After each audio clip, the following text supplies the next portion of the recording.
Alright, recently somebody on AR15.com made the comment that, well, quite frankly, the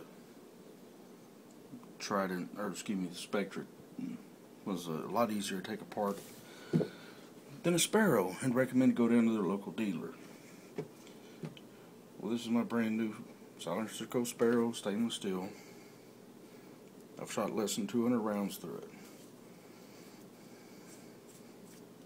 Take the end cap off. One quick pump.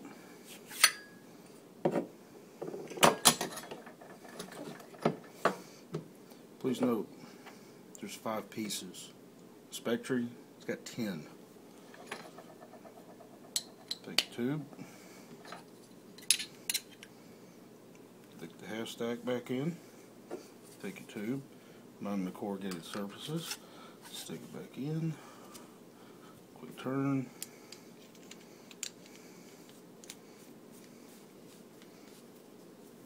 I want to have something with 10 pieces with a baffle stack that you have to individually line up 9 o'clock, 6 o'clock, 9 o'clock, 6 o'clock, whatever the case may be. Faster? I don't think so.